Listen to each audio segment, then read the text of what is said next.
Anyway, I've gone probably way more in depth than, but I appreciate it. I like having that. I could talk all night. I appreciate the discussion and interest. But that's where I'm at. So I guess a general feel. I'm not really looking for a vote. A general feel of direction. So, because the main reason we do it this way is designing rates takes quite a bit of time. And so if I just do all and design the rates, come to you guys and you say there's no way we're signing on to this, then it's kind of a waste of resources and time. So. Well, from what you made it sound, you know, we're pretty close as it is, and within your 3%, it shouldn't be that hard for you. And Bill, you seem okay with it? I'm 100% for it. Without We've gone a long time without a rate increase. We've kept our rates as cheap as we can keep them. And you can only run so long. Yeah. Now, and since you're all here, I do want you to note, I mean, we are doing the 1 year, but I do want you to note the rate track that I am kind of proposing. It is front-loaded because of the cash reserves, and then it tapers down because then we'll start tracking your wholesale supply. But this will be an annual thing. And so, and until things change, and you know, there's a lot of uncertainties in climate legislation and things like that, but that's kind of where we stand. So I just want to plant the seed now that we'll be back in a year. I won't maybe physically be here, but we'll be back doing the same process, same executive summary, same ordinance, same recommendations. I'd like to get back to Ben's question on the windmills. AC electricity has to flow. You can't If store you're it. running your generators, it's got to go somewhere. And so they're always running the generators higher or lower to maintain our 120 volts. When the windmills turn on, then they're backing the generators off. The windmill shuts off, they're turning them on. This happens constantly. Yeah, it's a big. And like he talked about where the windmill picked up, things blow up when you have too much voltage. So I mean, there's again, the sum is there's a place for wind in the industry. It is not the answer, and it is not at this time anywhere close to base load, which means you can't just start throwing up a million wind farms and think that's going to serve the country. You have to have a base load, and right now the base load in this country is hydro, coal, gas, and nuclear.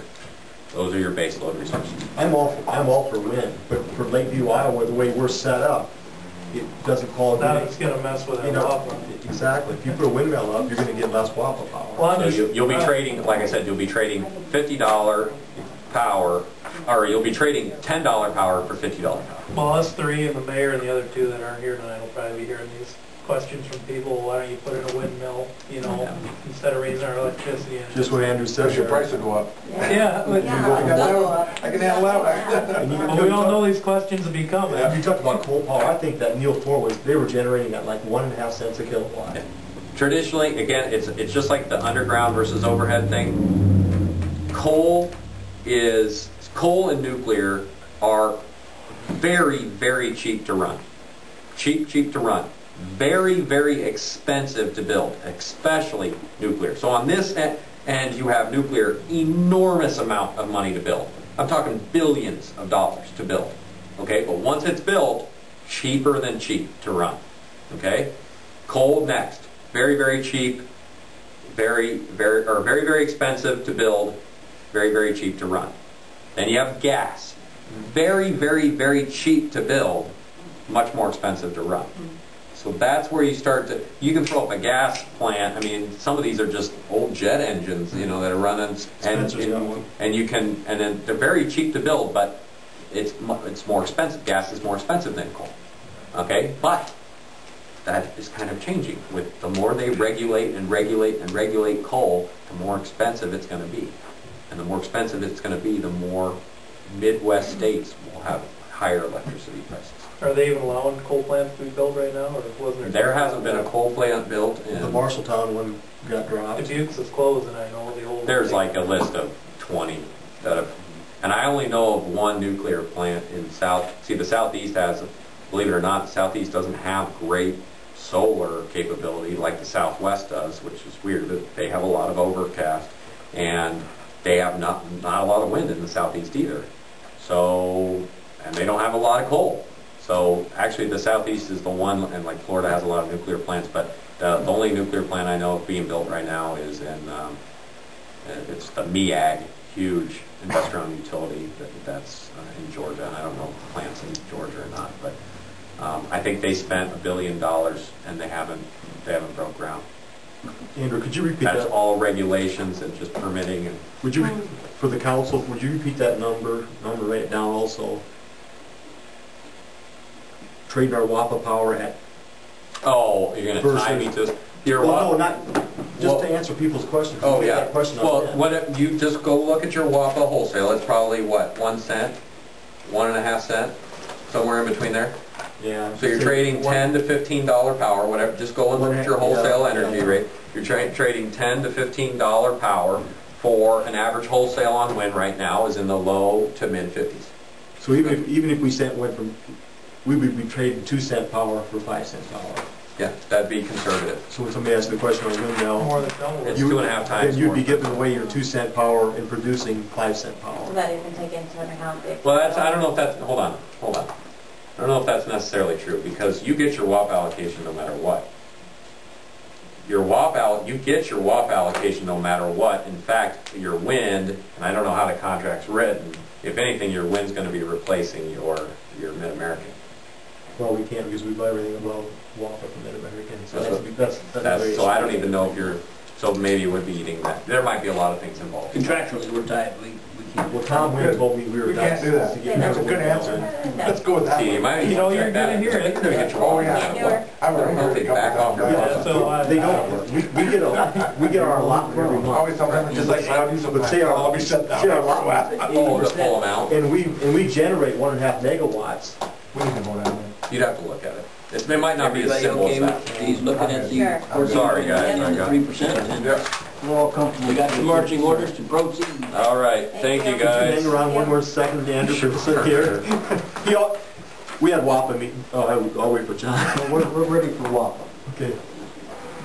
WAP has regional meetings, and I went to the one up in Sioux Falls, South Dakota, and Andrew went to the one in Lincoln, Nebraska, so we went to the same meeting. Our WAPA contract is due, it expires in the year 2020. So right now they're looking at getting this started for an extension or,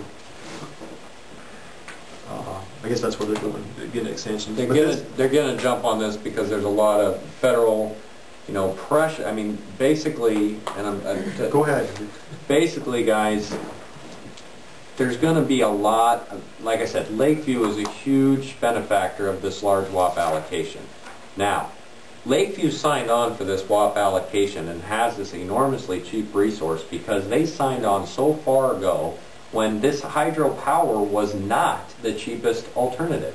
And in fact, it probably did not make an incredible financial sense to do so. So either it was in order to be green or just an amazing foresight by someone for these towns to sign up and have this.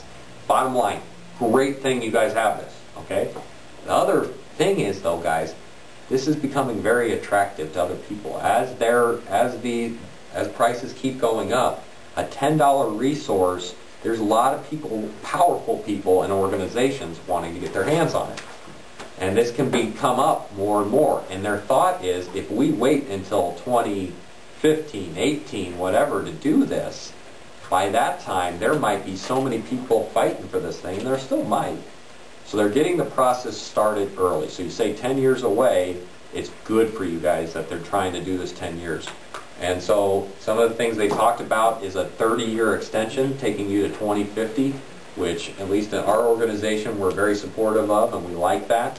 And they're with 10-year increments, they can do a reduction. I think no more than 1% of your allocation to add new customers. And what I was telling Bill is, you can beat that drum, but you're not going to get anywhere, because that's part of the master plan to keep getting new customers.